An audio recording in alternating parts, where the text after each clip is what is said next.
Hey everyone, I am the Chosen One Legend here, as usual with my co-host. Hi, I'm Kai, also known as Fascurreyn on Twitch. And welcome to our podcast BunchaJokahs, but a very special episode because we are not alone here. We have with us a guest star, the voice actor behind such roles in anime and gaming as Subaru in Re:Zero and Revali in Breath of the Wild, Sean Chiplock. Hi Sean. Hello, I'm your hello. biggest fan. Hey. How are you all tonight? Calm yourself, Kai. Alright. Calm yourself. Hey. Hey. We do appreciate a good pun here, so already on a good to start. So. Sure. I mean, as an English voice actor, I actually don't have a physical form anymore. It's just my vocal cords and my voice print. So many people don't know this, but I actually only exist when I can be on a podcast or some sort of interview like this, because then I exist on the airwaves. But as soon as you guys cut the feed to this, I just won't be part of this realm anymore until you publish it. But then I'll be immortal, so it all works out. Oh, so that's why you agreed to do this with us then, right? Yeah. Oh, I know. Because prior to this, I was trapped in someone's smart fridge, and that was just absolute agony. So that's the worst. thank you for freeing me from that obesity-laden prison. Anytime, always here for that. But yeah, we're all doing great here. How are you doing, Sean? Besides being stuck in a smart fridge. To be honest, I often describe to people that a lot of my life tends to go week by week, where I kind of set everything up at the beginning of the week, see what's going to be coming down Monday, Tuesday, Wednesday, Thursday, Friday, and then usually the weekend is open to myself. But over the last couple of months, and especially ever since I upgraded my home studio, it has really just become an everyday thing.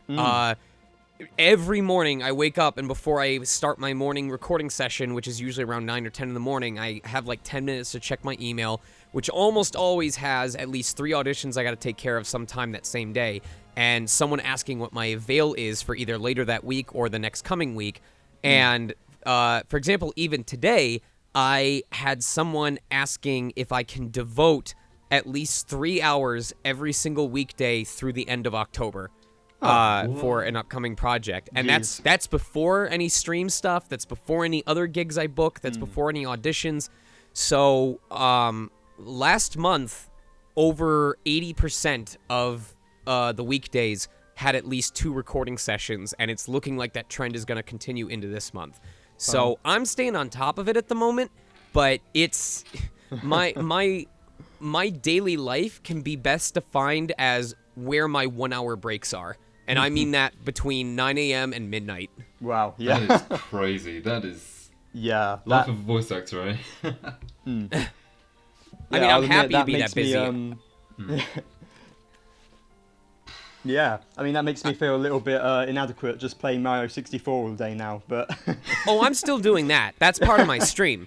Of So, course. but even that's not playtime for me. That's work. That's you have to broadcast to, a bunch of people and make it entertaining for them to watch you. No pressure. Right. Yeah, definitely. Well, we're really grateful that we've been able to grab some of your spare time to join this podcast with us. So thank you so much. I mean, for you're paying me the coming along. $500 afterwards, right? Yes, Yeah, Sam. Right? Sam's doing all that. We'll leave Yeah, that he to did him. all Right? his little payments. Of course. Right. Sam? No. I appreciate it. As long as folks are willing to work around my existing schedule, then I will do what I can to fit it in, unless I literally am not in a vocal health place to be able to do it. Yeah, of course. Yeah. Definitely. Well, it's great to have you here, and we've got a good video ahead of us. Kai and I have both got a handful of different questions to ask about both yourself and your career. We're mostly focusing on gaming and sort of Nintendo, because that's where our, in quotation marks, expertise lie. But feel free to go wildly off topic, because we do it all the time anyway. So. Oh, good. I'm glad I got permission instead of just doing it without your permission. Of course. But if you're ready, then we'll get started on things. Yeah.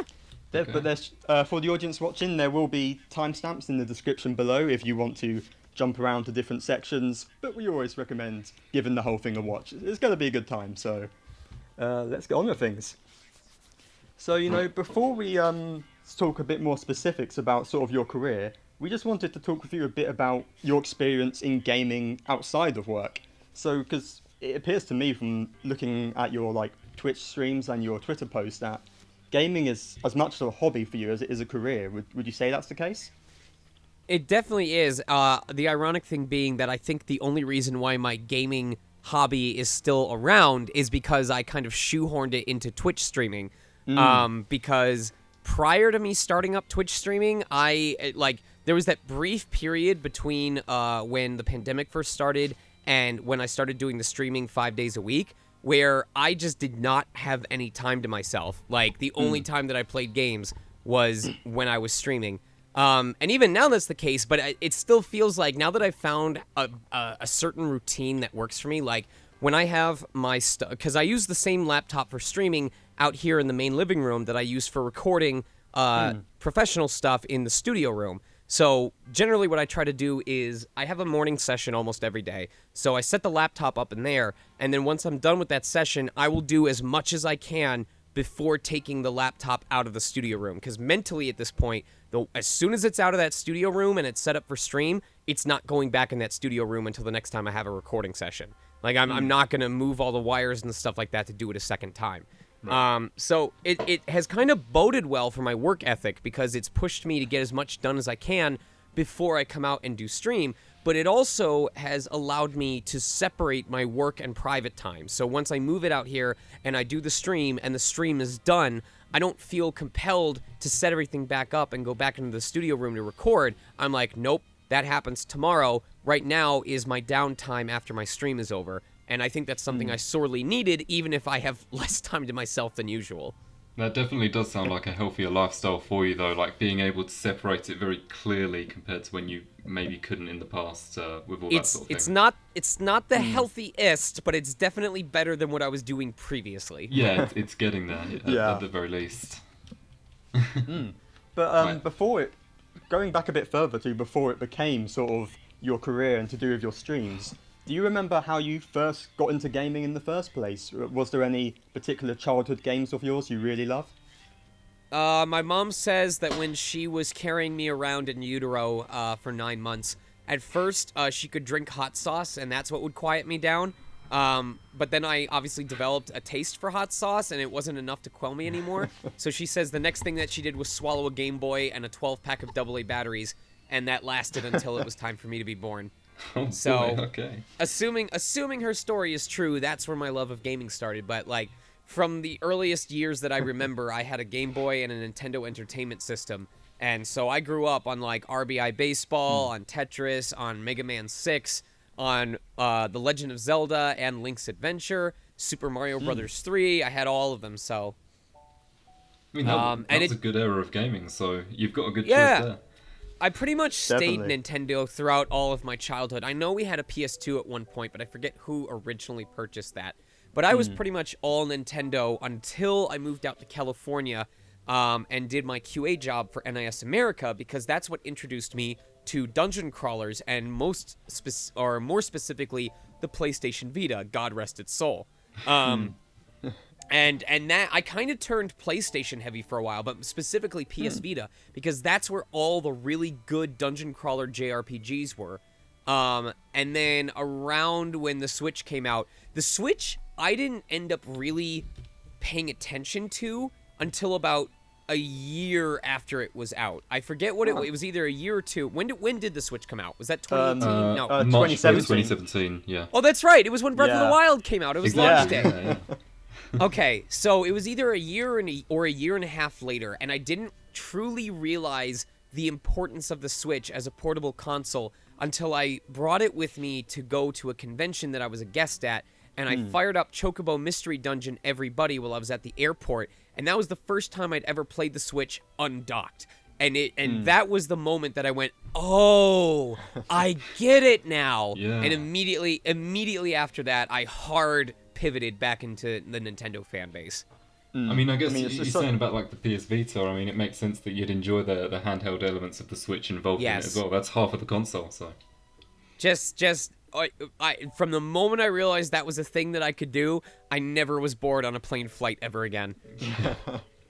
Definitely. I mean, the ability to have such big games as like Breath of the Wild on the go anytime, that really is something you can't get anywhere else at the moment. So it's crazy. It's definitely a big selling point. Yep. So, do you think your taste in games has been affected by your career at All In Gaming? Not really. A lot of people say, does it ever feel weird to hear yourself in the games that you play? And my answer is no, but I can't answer that for real because I don't ever seem to voice in the games that I play. Because a lot of the games that I play are like dungeon crawlers and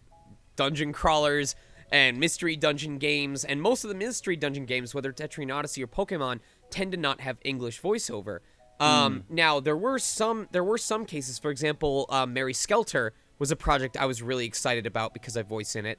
And on my Twitch right now, I'm actually dedicating the next month straight to Trails of Cold Steel 1 through 3, because a lot of people have been requesting that, because Cold Steel 4 is coming out in a month and I want to stream that as well. And it just made sense because I voice Rean Schwarzer in all 3 of those games. So it was kind of a natural transition of, hey, people are requesting this and there's relevancy to me as a streamer, so why not go for it? Definitely. Seems like a perfect opportunity to bring them together. But that's a really big reason why when people say, you know, what's a role that you really want to have, the only one that I actually care about is that I want to voice in an Etrian Odyssey game. Because being able, because Etrian Odyssey is done on the 3DS, but they have not ruled out the possibility of a future entry being on the Switch. So if I could be on an Etrian Odyssey game on Switch that I can stream, oh man, that's the dream. Boy.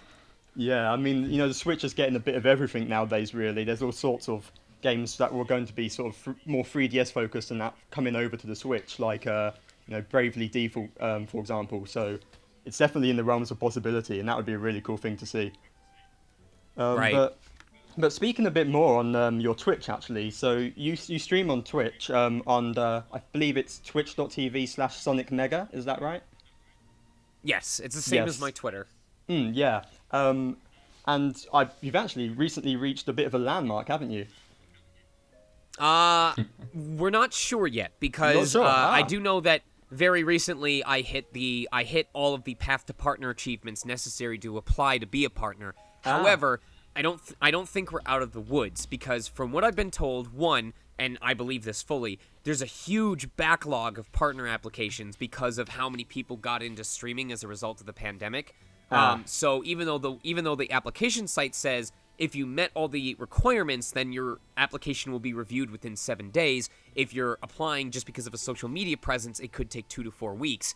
But a lot of people have said it could be anywhere from 4 weeks to 4 months before they actually check your application. Wow. 4 months?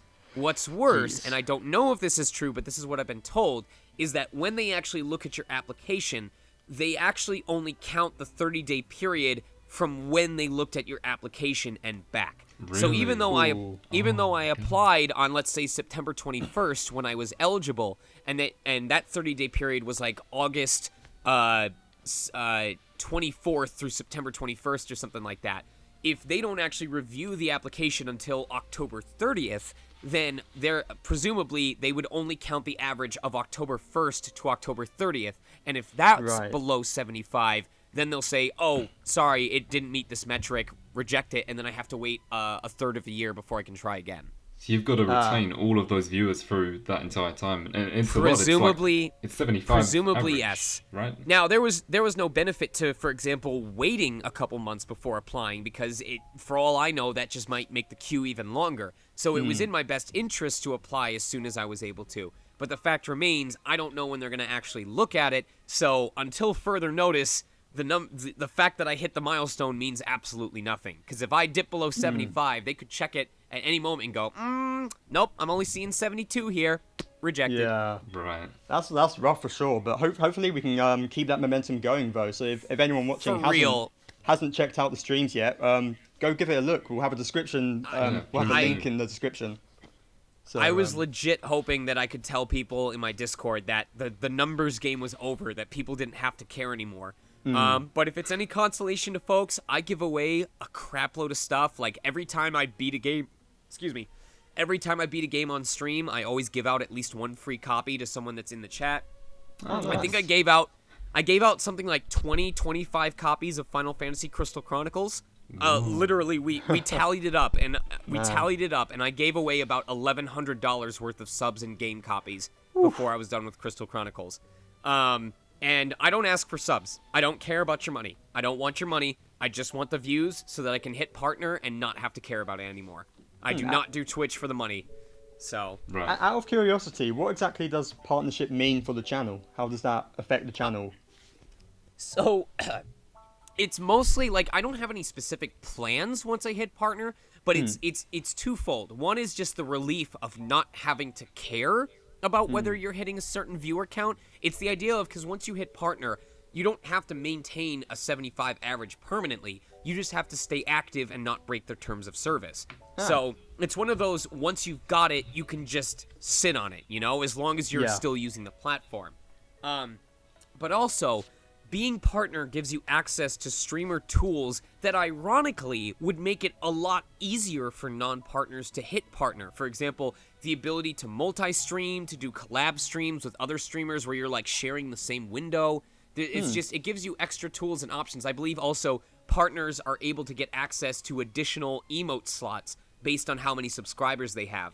And I've been stuck at the 5 level 1 emotes, the 2 level 2s, and 1 level 3 for forever.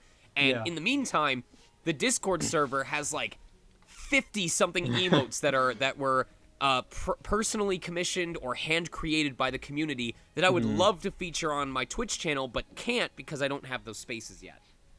Right. Yeah. Well, So that's really it. Is one, not having to care about viewer numbers anymore, and two, getting to add a bunch of emotes.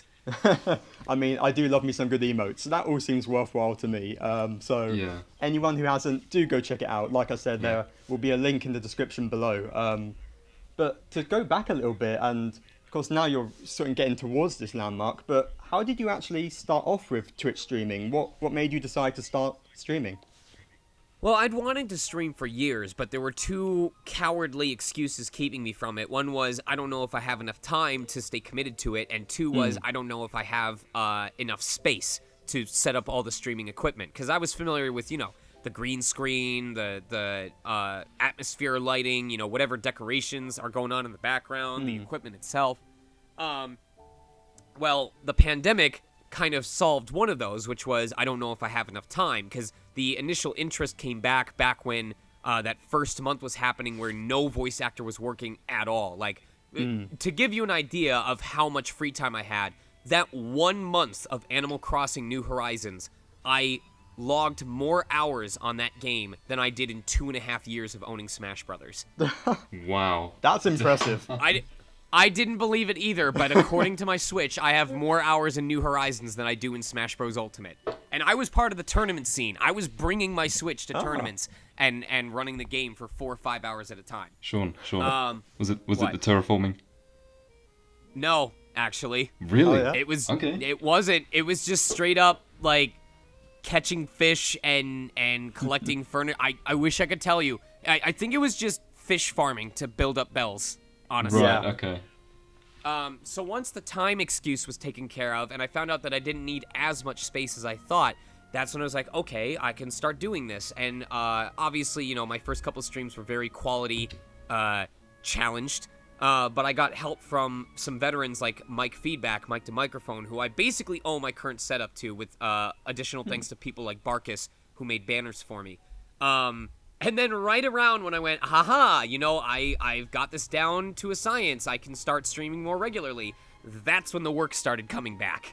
So now, I was already too thick into it to just be like, oh, I've been doing this for a month and a half, now I'm just gonna not do it ever again.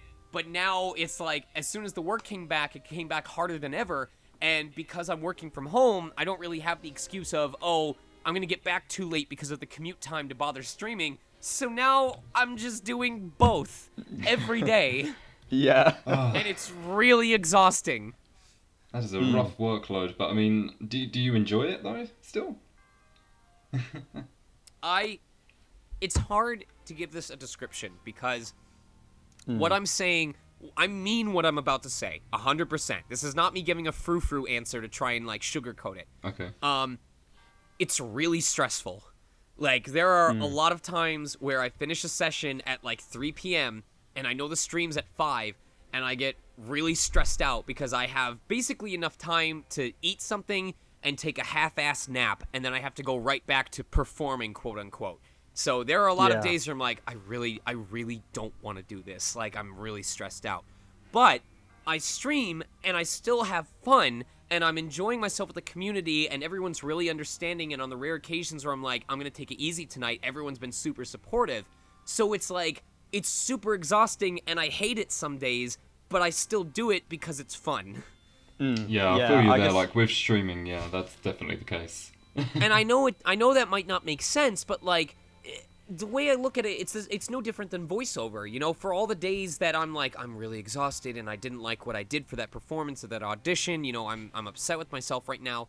There are the days when I kill a 45-second screaming section in a single take and I get to celebrate that with people. It's the same with streaming, where for all the times where I'm like, wow, the stream only ended at like 10 p.m. and my entire evening's gone, I've got no time to myself. There's the times like with the 19-hour Final Fantasy Crystal Chronicles stream where we just ended up having an experience together, and I got to share that with everyone who was watching, and that's the exact thing I was going for when I tried streaming in the first place. So, yeah, that's a really great that's a great aspect of Twitch, having the community. Because funny enough, Kai and I actually met through a Twitch community, so it really does bring people together. It's a really great place for that. Yeah. So basically, what I tell people is it's naive to think that whatever hobby you have is going to be perfect and happy and sunshine all the time. There are going to be occasions where you're like, I hate this with every fiber of my being. But it stays as a hobby because at the end of the day, the good outweighs the bad. So that's why I hope people understand that as stressful as streaming is for me, I might as well have ADHD. If I wasn't interested in it, I wouldn't be doing it still. Right. Okay. I mean, also, so of course we can find you at twitch.tv/Sonicmega, but I'm curious, what is the origin of the username Sonicmega? I was 12 years old on the IGN forums, and I had to lie and say I was 13 before I could make an account, and it asked for a username, and I obviously couldn't think of a username at first, so in my infinite wisdom for, I don't know, fifth grade?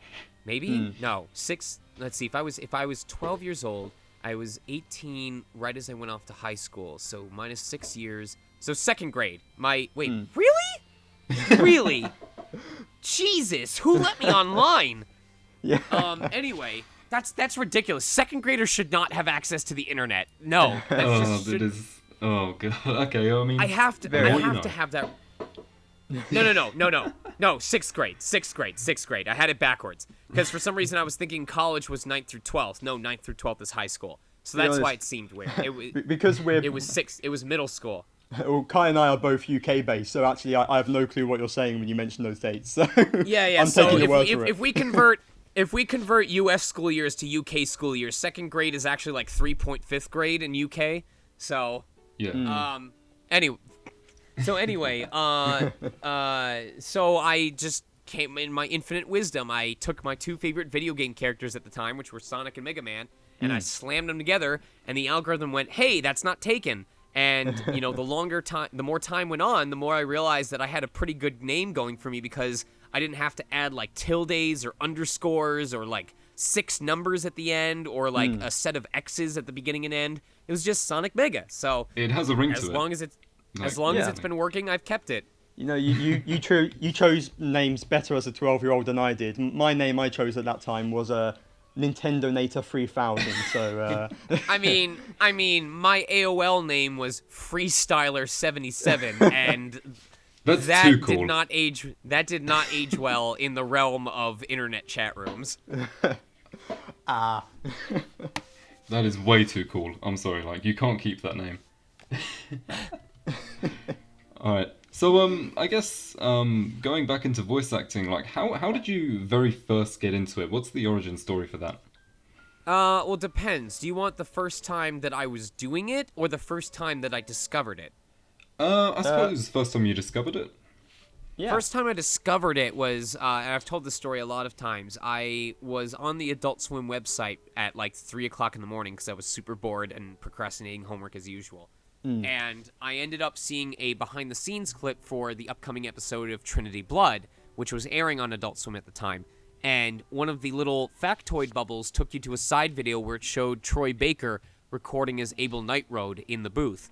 And that was the first time I'd ever seen an actor talking at the same time that another camera was showing the character's lip flaps moving on the anime. And that's when I put two and two together, and I was like, oh, that's right. These voices are coming from actual people. It's not just the character talking. And at the time, I was like, I don't know what this is or how they do this, but I want to be a part of this. And it was a stronger attachment than usual because prior to that, there wasn't really any subject in high school that I cared about enough to want to pursue after high school ended. So this was the first time that I saw something and personally was like, I want to learn more about this. Right. Okay.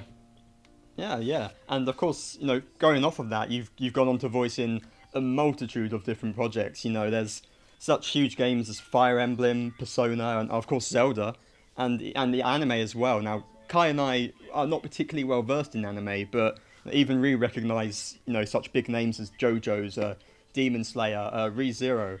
But having voiced in all these different projects, how does it compare voicing in a video game to an anime? Is it a very similar process or quite different? I actually don't know if I'm the best person to answer that because compared to my colleagues, my anime portfolio was really small. Like, oh, really? Guido Mista was ReZero was the first major role that I had in an anime since moving out here in 2013. And Guido Mista is the first major anime role where the character doesn't die. I mean, Subaru technically doesn't die, but you know what I mean. Right. Yes. But to answer the other part of the question, it is extremely different, which is ironic because anime is one of the lowest paying forms of voiceover in the industry. Video games typically, even if you're matching a Japanese track, you often only have to match for emotion, not necessarily the length of the line. And even then, there are different ways that you can say a line and fit it within 4 or 5 seconds. You don't have to match lip flaps. Anime, you not only have to match the intensity and the emotional context, but you can only be talking when the lip flaps are open. And that means if there's a sentence where, the lips close briefly for, half a second in between the two halves of the line, you have to find a way to say the line where that pause seems natural. And it can be really hard sometimes. Wow, that does sound really difficult because I have noticed watching when you compare games to anime, often games the lip syncing isn't always as matched up, but in anime, I haven't watched too much, but the little I've seen, it always seems pretty perfect and spot on. So I didn't realize they actually had to match it up like that. That's You would be surprised how often the English dub will strive to perfectly match the lip flaps, where the Japanese audio doesn't even bother. Really? There have been times, oh my god, there have been so many times in ReZero where Subaru's flaps are open a full half second before you hear the character talking. It's stupid how lenient they are. Oh, wow. Wow, I didn't even know about that. That's interesting. Huh. I mean, I'm not blaming them. I don't know if some anime series take a process of we prefer a better performance versus a more fitting performance to the lip flaps. But there are times when it's very obvious that the character's mouth is closed for longer than normal and the person is still talking the whole time and you're just expected to take that. Yeah, because, Kai and I are both big fans of the game Xenoblade Chronicles 2, and that game is sort of known for having the lip syncing a bit out of it. And there's some points when you can sort of suspend your disbelief a bit and sort of get over it. But there's certain moments where it's just enough out of sync that it takes you out of it a little bit, and that's when it can be a bit more of a problem. But from watching the anime series, I've recently been watching ReZero, and I haven't noticed that in the slightest. It really is all synced up perfectly, so that's quite an impressive feat, really. Right. But we won't dwell too much on anime because Kai and I would probably show our inexpertise because neither of us are particularly well versed. But I have recently in the past year or so, started to get into a bit more anime, and just in the past week I started watching ReZero, and Matt, I'm really enjoying it for a start. It is a great series. I was going to say a lot of fun. At the moment, it's quite bleak, but in a very good way, because I've been on the edge of my seat the entire time. I'm about 2/3 of the way through season 1. To give you a bit of a point, the word sloth now scares me, so that's about where I am. But I don't know what that means, and I don't think I want to. You don't. It's terrifying. But Okay. I'm literally lying awake at night thinking of like, okay, what does this mean? Where does this go? So it's all really interesting, and the voice cast do an excellent job. It's really great to see voice actors you can tell are passionate for their work they do, and of course you voice Subaru in it. So how was that for you, being your first anime role? Or one of your first? I was taken aside before I was cast or recommended to be cast, and re-informed of how vocally intense it would be, but having seen the series before auditioning, I knew what I was signing up for, and I also knew this was possibly the best opportunity to make a strong first impression in the lead role scene. So I was ready for it. Like, I was scared, but scared in a confident way. Yeah, and it was the sort of, I know what I need to do, I just need to make sure I actually do it.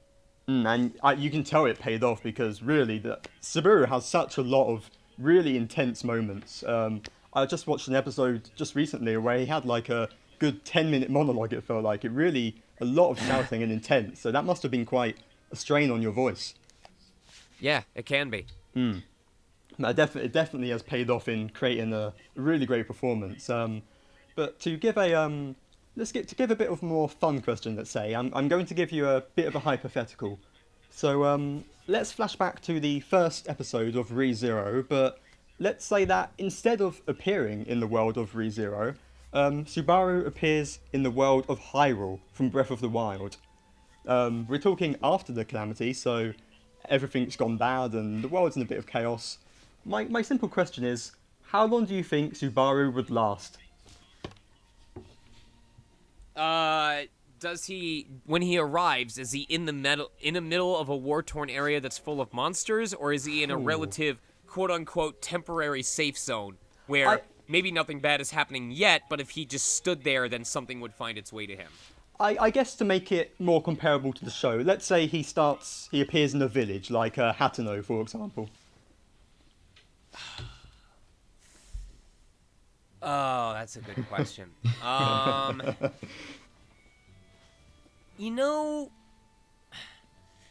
Depending on who he aligns himself with, I feel like he would fare better than usual, because a lot of the monsters in Legend of Zelda and around Hyrule are fantastical, but they're not overpowered the way that Elsa and Garfield and a bunch of other characters are. So he definitely would have a challenge ahead of him, but it wouldn't be like, here's an average human versus someone who has pinpoint accuracy and can't be hit and can create clones of themselves on a whim instantaneously. Even Link is often said he's a relatively normal person who happens to wield magical items. So that's different from being someone who is basically a Super Saiyan. Yeah. That is true. I feel like he'd just explore the world with Beetle. They'd go on a great love journey together, and I think it'd be great. Right. I'd watch that. Kai, is this a good time to mention you've never seen any of ReZero? Probably. But I like your hypothetical anyway. But yeah, I definitely think that would make sense. Maybe if he, talking about who he aligned himself with, maybe with having his phone on him, he might be directed to the research facility that's in Hateno, maybe. So I could see him aligning himself with them perhaps somehow. But that's a bit interesting hypothetical there. Right. But I guess we should carry on with Breath of the Wild, right? Should we? Yeah, definitely. Should we do that? So take it away, guys. I guess. Yeah, we'll focus on some Breath of the Wild for a little bit. So, did you know for 2017's Breath of the Wild, especially, did you know that you were auditioning for a Zelda game back then? And what was it like when you found out? I originally thought it was for a Dragon Quest game. Just the way that just the way that the characters had been codenamed and the accent that they were looking for, it smelled really strongly of Dragon Quest, especially because I had been playing a Dragon Quest game at the time. I was like, I see some similarities here. Right. It wasn't until I did the callback and I was driving home and I was thinking about one of the code names, which was, and I kid you not, really big plant. And I went, I went, wait a second. No. Because I remember when I went in for the callback, they didn't show me artwork for any of the characters that I was auditioning for, but they did show some concept art. And I distinctly remember pointing to it and going, you know what's really funny? You know what this character art style reminds me of? Zant from Twilight Princess. Right. Oh, And man. it didn't even cross. So I thought about that statement, and I thought about really big plant, and I went, no way. All came No together. way. I am the really big plant. Just... Oh man. Oh yeah, that must have been a great moment to. I guess was it exciting to figure that out then and have it all revealed to you that you were working on a Zelda game? No, it was. I was scared. Because well, think about this. Prior to Breath of the Wild, which other Zelda games had voice acting? Good point. The CDI games, but we overlooked Okay, those. what else? Yeah, else? those are perfect, Nothing. so they don't count. Nothing else. Nothing, Exactly. So when Breath of the Wild came out, what frame of reference would people have for canon Zelda or for voiceover in Zelda games? Yeah. That's about it. Yeah, that's Yep. it. So my immediate thought was, do not give anyone a reason to go, this is why they should have stopped after the CDI games. So I knew, because that was people's only frame of reference. Yeah. Mario at least had voices since Super Mario Sunshine. Yeah. But Zelda didn't even have anything close to that. So I was not able to actually, relax and celebrate until the game was out and people didn't hate it. Yeah, I'd like to think Yeah. you've kicked off something successful in the Zelda series with having, voice acting involved now, so that's always a Right. good sign. Definitely. I guess we should talk about, oh no, go on, Matt, sorry, my bad. No, carry on. Yeah, it's all yours. Alright, I was going to ask, so for Revali in particular, what was it like to play as an antagonistic hero with him, rather than, sort of a more wholesome character like Daruk or anything like that? Like, what was it like playing specifically as a character that was almost an anti-hero in a sense? I mean, I think he's the most sensible champion. Okay, Yeah. so obviously Urbosa is very confident and could probably hold her own. She's But badass. because she knows she can hold her own, she's willing to listen to others because, if push comes to shove, she can do her own thing. But Revali was really the only champion to go, this is kind of sus. And I think he has every right, especially as someone who spent the amount of time he did to make sure that he mastered his special skills, to be not only envious but suspicious of some rando walking in that none of the other champions have any knowledge about, but are so willing to immediately become subordinates to. That is a At good the point. at the very minimum, wouldn't that set off red flags of, could this be a mole, a spy among us who's gonna betray us in the end? Why doesn't anybody know anything about this person, but we're so willing to trust our livelihoods to him? Right, it could have Yeah. been Ganon for all we know. I think the reason why so many love Revali is the same reason why so many people hate Revali, is because his actions make sense even though they're uncomfortable. Yeah. Yeah, it's it's going against, you always see Link as this sort of golden hero who comes from nowhere, and you just sort of accept it. You always accept it in the past Zelda games. But to have this character come along who questions that, like you say, it's uncomfortable in some ways for what you're used to, but it makes perfect sense, and it makes for an interesting dynamic that we hadn't seen in the Zelda series before, really, at least to that extent. Definitely.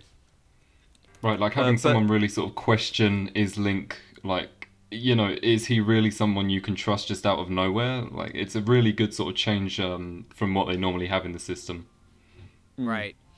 Yeah, and I think regardless of what people may think of Revali, sometimes going a bit too far perhaps, we can all agree that we must thank him for the 5 golden words he says. Revali's Gale is now ready, because that is always useful. Best champion move.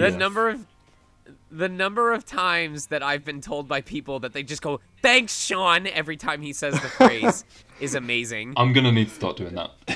Yep, you've got us on something now. It is so useful. If it's raining, you don't need to climb the cliffs. Just launch yourself up there. It's perfect. So,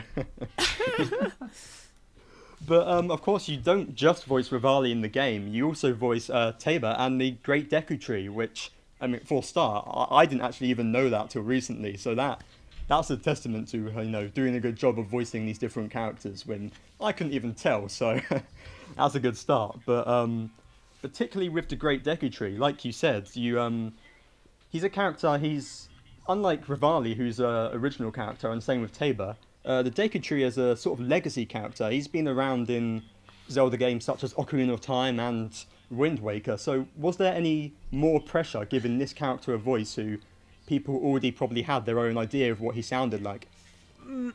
I didn't really think about it. Even though I completely agree with you, I actually didn't think about it that way because, I was aware of, this is a character that people have known since Ocarina of Time, since a lot of these other games. Yeah. Now I'm going to be his official first English voice to the best of my knowledge. Even the CDI games didn't do my boy dirty. So, Topped it. but that's what's really interesting about it is, just speaking professionally, I consider Deku Tree or Great Deku Tree to be my weakest of the three performances. Like if I had to order them from strongest to weakest, I think the Great Deku Tree was the one that was I had to work the hardest to maintain. But it also was originally the only one I was cast as. Revali and Teba came after when we were already in the recording process and the opportunity presented itself. But Great Deku Tree was originally the only character that I was slated for. So I just found it really interesting that's how it turned out, especially because that was a character that was really out of my wheelhouse, and so I had to I had to really dig deep and go, okay, well, if I can't do as deep a baritone as I would like to do for the character, what adjustments can I make in order to create a voice that I can maintain consistently that is still befitting the character?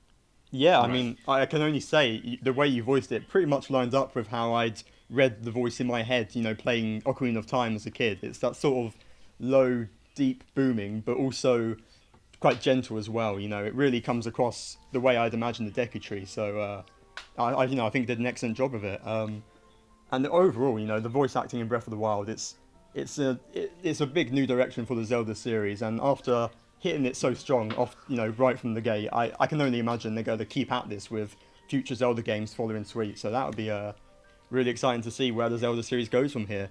But we're sort of nearing the end here. But one sort of final question, rather than looking ahead, I'm going to look back a bit because, like you mentioned, this was the first Zelda game to really have proper voice acting.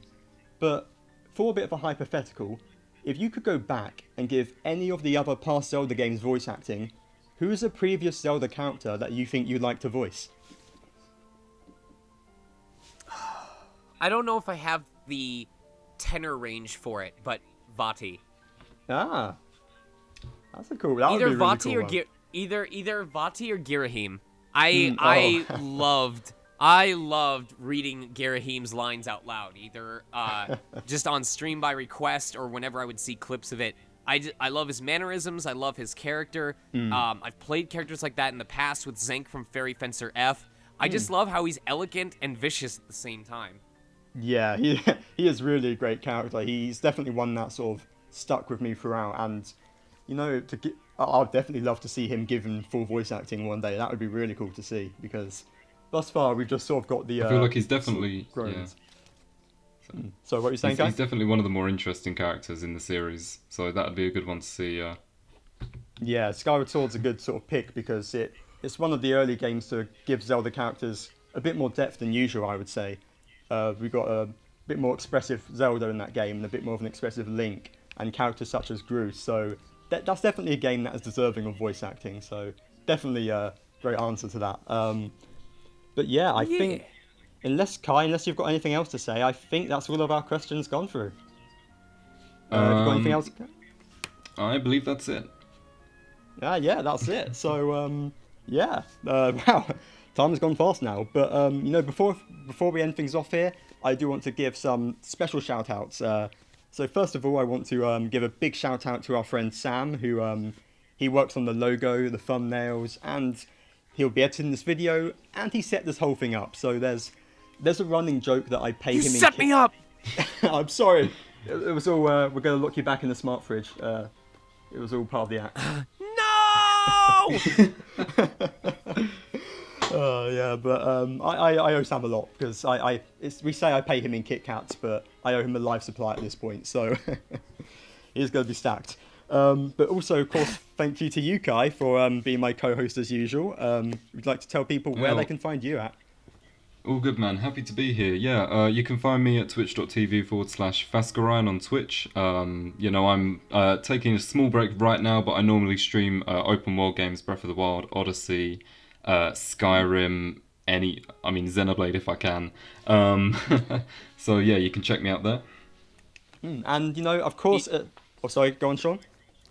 Do you think you're going to do one of the new Monster Hunter games, like Monster Hunter Rise? I'm very tempted to give it a try, yeah. I've never played one before, but it's appealing. Very appealing. It did look good. That was a strong direct there. Yeah. And of course, a huge thanks to you, Sean, for taking time out of your busy schedule to do this with us. We really appreciate it. Of course. And yeah, no problem. Would you like to tell people where they can find you at? Easiest places are both Twitch and Twitter. Same name on both, Sonicmega, Sonicmega. Twitter for the crap posting and Twitch streams for the fun posting. But yeah, that's basically the best way to interact with me because otherwise, at this point, I am working or editing audio or trying to get a decent amount of sleep every single day. Right. I don't blame you. You definitely seem very on top of things for how much stuff you've got going on. So. I'm not. I'm just very good at doggy paddling. Right. Well, regardless, we appreciate you being here regardless, man. So. Definitely. And, we'll have a link to all of those in the description below. So do go check them out. And, of course, we're excited to see what you might voice in the future. Any game or anime that has your voice behind it is definitely one that's got my interest. So we're looking forward to see where the future takes it.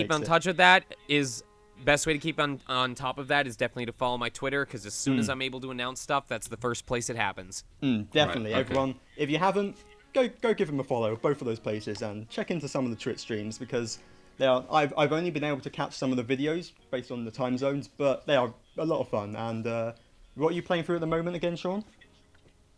Right now, it is splitting my time between Super Mario 3D All-Stars, in which we are doing all mission stars. So we only have finished the game when we've collected every star that has a mission attached to it. And then I'm also doing Trails of Cold Steel 1 through 3. It's easy mode run because we're doing it for the story, but I want everyone to be caught up on what happens in the first 3 games so that when the 4th drops at the end of October, we can jump right into it. Makes sense. Great idea. Yeah.